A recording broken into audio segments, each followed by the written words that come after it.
परिवार रहता था।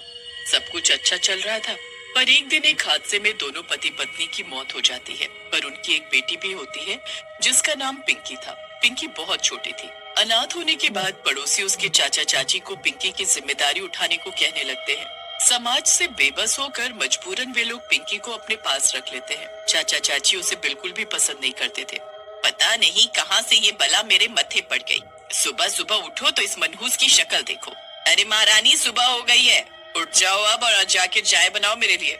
मेरा सर दर्द से फटा जा रहा है। चाची, पर मुझे चाय बनानी नहीं आती। तो सीख जाके।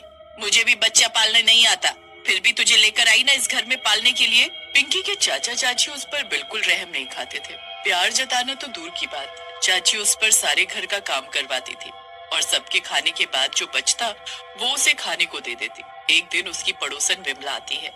अरे बेटा, तुम स्कूल नहीं जाती हो? पहले जाती थी, पर अब नहीं जाती। तभी पिंकी की चाची एकदम से बोलने लगती है। अरे विमला, अभी अभी तो बेचारी इतने बड़े सदमे से गुजरी है, थोड़ा समय रुक कर भेजूंगी इसे वापस स्कूल। आखिर इसका सब हमें ही तो देखना है। विमला के जाने के बाद वो सोचती है, अभी क्या कम खर्चा है हमारे पास जो इसका स्कूल का खर्चा भी हम ही उठाए। लोगों का क्या, सिर्फ जुबान चलानी होती है, कचर कचर आके बककर चले जाते हैं। फिर वो अपने पति से कहती है, ऐसा है, इसे किसी अनाथ आश्रम में छोड़ाओ। मेरे बस की नहीं है इसके खाने पीने के साथ साथ अब इसकी पढ़ाई का खर्चा भी उठाना। फिर अगले ही दिन वो एक अनाथ आश्रम का पता करता है और पिंकी को वहाँ छोड़ आता है। वो अनाथ आश्रम में रहने लगती है। अनाथ आश्रम की वार्डन बहुत खड़ूस थी। वो वहाँ के बच्चों को रूखा सूखा खाना देती और जो राशन आता था उसे बेचकर पैसे ऐंठ लेती। वो उन बच्चों से वहाँ का सारा काम करवाती और जरा सी गलती पर मार पिटाई करती उनकी। बच्चे बहुत डरे सहमे से रहते थे। एक दिन वो पिंकी को रसोई घर से खिचड़ी का पतीला लाने को कहती है, पर भारी होने के कारण वो उससे छूट जाता है और सारी खिचड़ी भी फैल जाती है। अरे मूर्ख, ये क्या किया तूने? सब खिचड़ी गिरा दी, अब ये लोग क्या खाएंगे? मैडम, दूसरी खिचड़ी बनवा दो ना, बहुत भूख लगी है। चुप करो तुम लोग, एक तो नुकसान हो गया, ऊपर से मैं और पैसे खर्च करूं तुम अनाथों पर। आज ऐसे ही सो जाओ पानी पीकर। सुन रही छोरी, यहाँ कुछ भी मुफ्त का नहीं है। एक तो तुझे कोई काम आता नहीं है और जो कहो वो तू बिगाड़ देती है। अगर यहाँ पर खाना खाना है तो पैसे कमाने पड़ेंगे। छोटी बच्ची बहुत उदास हो जाती है और रोने लगती है। वो जाकर बाहर एक पेड़ के नीचे बैठ जाती है। मैं कहाँ से कमा कर पैसे लाऊंगी?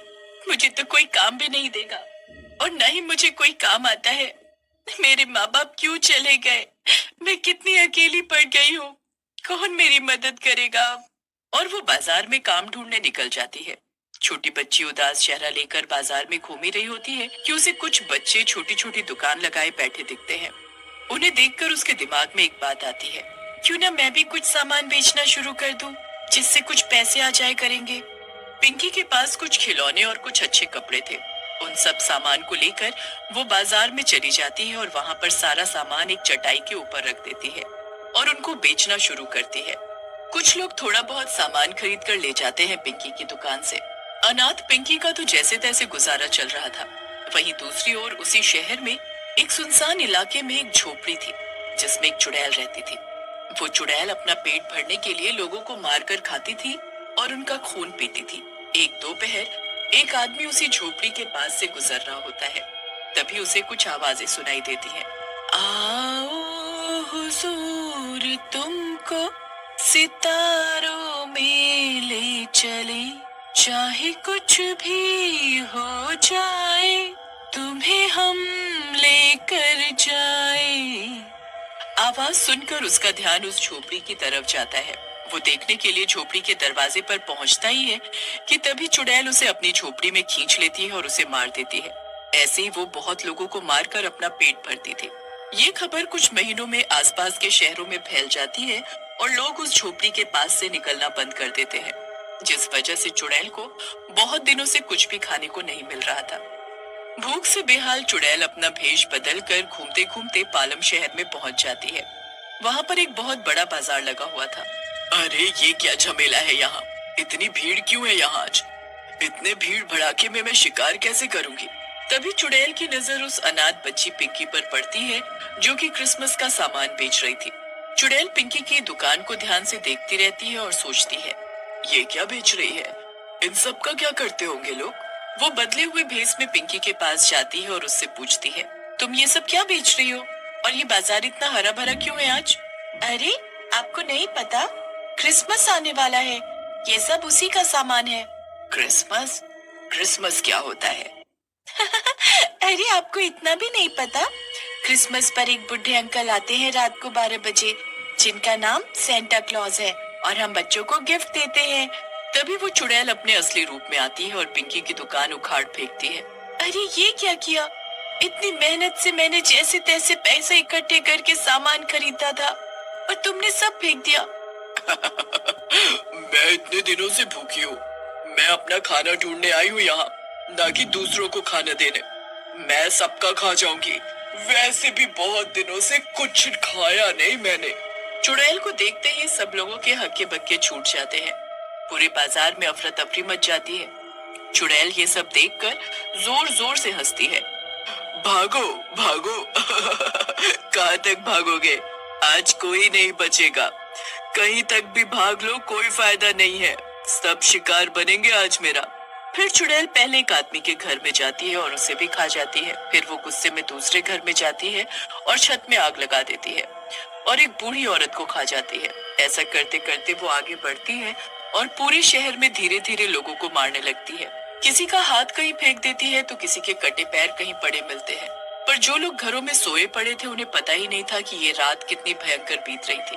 तभी उस घर की छोटी बच्ची आसमान में चुड़ैल को उड़ते हुए देखती है और चिल्लाकर बोलती है, मम्मी मम्मी, वो देखो, आसमान में कोई उड़ रहा है। कोई पक्षी होगा बेटा, और कौन उड़ेगा? नहीं मम्मी, अरे ये तो चुड़ैल है, कितनी डरावनी है ये। और वो जोर जोर से चिल्लाने लगती है, बचाओ बचाओ, हमारे शहर में चुड़ैल आ गई है। तभी चुड़ैल जोर जोर से हंसने लगती है और अपने मुंह से आग निकालती है। सभी यहाँ से वहाँ भागने लगते हैं। ऐसा करते करते वो एक घर के पास से गुजर ही रही होती है कि उसे किसी के रोने की आवाज आती है। वो पीछे मुड़कर देखती है तो वहाँ पेड़ के नीचे एक छोटी सी बच्ची बैठी थी और फूट फूट कर रो रही थी। अरे मेरे डर से सब यहाँ वहाँ भाग रहे हैं, मेरे खौफ में लोग परेशान हैं। पर ये कौन है जो इतने आतंक के बाद भी एक ही जगह बैठी हुई है? चुड़ैल उस बच्ची के पास जाती है और उससे पूछने लगती है, क्या तुझे मुझसे डर नहीं लग रहा? सब मेरे खौफ से डरे हुए हैं और तू यहाँ बैठकर रो रही है। वो छोटी बच्ची वही पिंकी थी। चुड़ैल की शक्ल देखकर वो उसे पहचान जाती है। मैं क्या करूँगी घर के अंदर जाकर, और कैसा डर?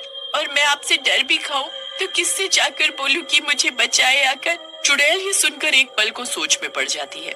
क्यों, तेरे माँ बाप कहाँ हैं? उन्हें तेरी चिंता नहीं है क्या? मेरे मम्मी पापा एक हादसे में खत्म हो गए और मेरे चाचा चाची ने मुझे अनाथ आश्रम भेज दिया। वहाँ की मैडम कहती है कि वो फ्री में खाना नहीं देगी, इसीलिए मैंने कुछ सामान खरीद कर दुकान लगाई थी। अब मेरे पास न पैसे हैं मैडम को देने के लिए और ना ही खाना है खाने के लिए।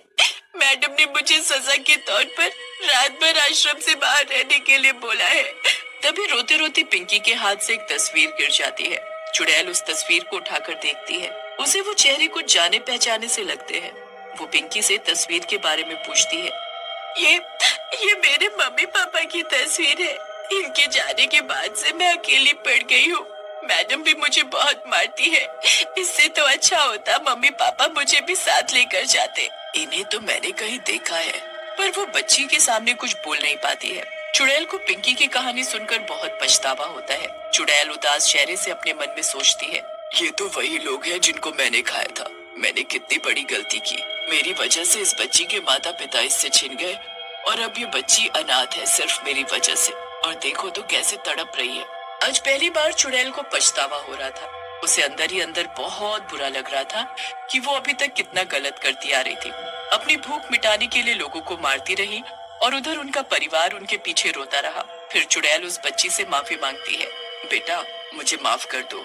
आज मुझे एहसास हो रहा है कि मैं कितना गलत कर रही थी आज तक। तुम्हारे माँ बाप मेरी वजह से आज तुम्हारे साथ नहीं है और तुम्हें एक अनाथ की जिंदगी जीनी पड़ रही है। पर आज के बाद तुम अनाथ नहीं हो। आज से मैं तुम्हारा ध्यान रखूंगी और तुम्हारी परवरिश करूंगी। क्या तुम मुझे माफ कर सकती हो? क्या मैं आपको मम्मी बोल सकती हूँ? चुड़ैल को पहली बार आज प्यार का एहसास हो रहा था। वो पिंकी के सर पर प्यार से हाथ फेरती है और कहती है, हाँ बेटा, आज से मैं ही तुम्हारी माँ हूँ। तुम्हारी वजह से मुझे मातृत्व का एहसास हुआ है। और वो पिंकी को गले से लगा लेती है। चुड़ैल पिंकी को अपने साथ ले जाती है और उसका लालन पालन करने लगती है। वो उसका एडमिशन एक अच्छे स्कूल में करवाती है। वो खुद भी कसम